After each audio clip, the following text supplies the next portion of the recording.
So we had to decide from the beginning what things were comparable between Aiden and Marcus and what things would be different. We focused on parkour. We wanted Marcus to be a lot better at parkour than Aiden. And we're not talking about just like climbing on things, but like being able to like flow and chain moves together. So he's a pretty good fighter, but he's got some interesting quirks too. He's a more expressive guy. We've tried really crazy. We got it. The new idea for hacking in Watch Dogs 2 is to let the player create his own solutions. We're adding a lot more depth to hacking. So you have a lot more control, a lot more flexibility in how you hack the world. So one big category of hacking in Watch Dogs 2 is the entire branch of pushing remote controls to its limit.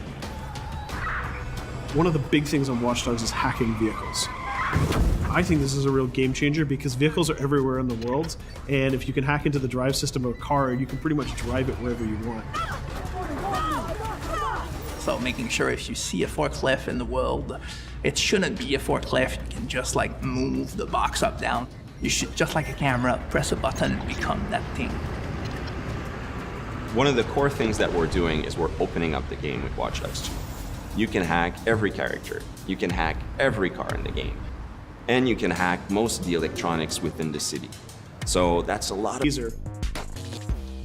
So if you want to play the game completely non-lethal and not actually kill anybody, you can totally do that. We're playing with a lot more crafted items and a lot more of little devices that you can use.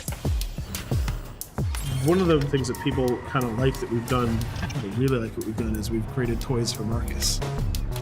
He has an RC jumper. It's got little wheels, and it's even got this little robotic arm that he can sort of deploy, and he can interact with things. He can unplug things and replug them and take out screws. It's a neat little toy. And then the other gadget he's got is this quadcopter. And it's more about scouting and being the eye in the sky. First person view on it is incredible because you're just zipping through the city. It feels like you're flying. Well, you are flying. In multiple ways. For example, I could hack one person and distract them, have their phone ringing so they look at their phone to create a distraction. Later on in the game, you'll also be able to do things we call mass hacking, which is, well, why only hack one if you can hack them all? There's one thing that I really believe about Watch Dogs players is that there is no Watch Dogs player. There are many types of Watch Dogs players. You should be deciding how you want to play the game. So that means you can play a mission full gun blazing, that's the way you like to play, full stealth, or through hacking only, project yourself in computers, take control of electronics, influence people, and try to get to your goal that way. We try to really support all players' types across all different styles of play, and also allow players to combine and mash these styles and play together too. If you've been playing a certain way for a while, we want the game to kind of challenge you to try different things, but also not force you into playing the game a certain way. We work to improve the driving, make it more accessible while keeping all the different styles of vehicles and adding a lot of physics and feel to all the vehicles. So we keep the depth, but have more accessibility. The team is super happy with the result we've had, and I hope gamers will be just as excited.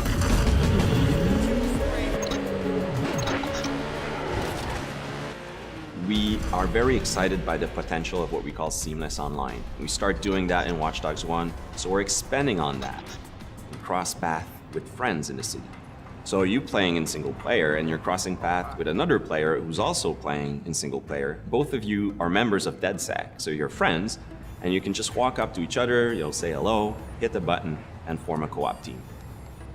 And what we're going to be showing in the next couple of months is an example of how those things work together to create magical gameplay moments.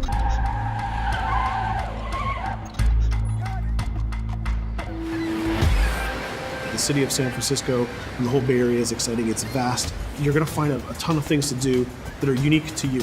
Basically build your own moments. You know, create a situation that you start laughing at and you say, wow, this happened, and you want to share it with friends. You don't want to just be like a roller coaster or a theme park ride where I go through all the same beats as everybody else. You decide what you want to be spending your time doing. That can be multiplayer, that can be focusing on stories, that can be just exploring the world. Whichever activity you do, we're going to make sure you get rewarded to get you closer to the end game. That's kind of the promise we're making to gamers.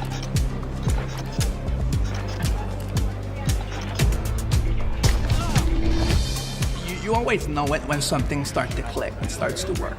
Everything changed. You stop seeing individual components, animations, or texture maps or vehicles. You just start to see the experience as a whole.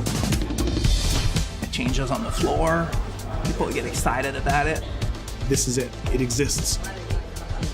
We are always making the game with the player in mind. They have always been the driving force. When you come with a sequel that really earns its due, you know, that really does a lot of new things, that has a lot of surprises, it's a great feeling. In the end, there's nothing more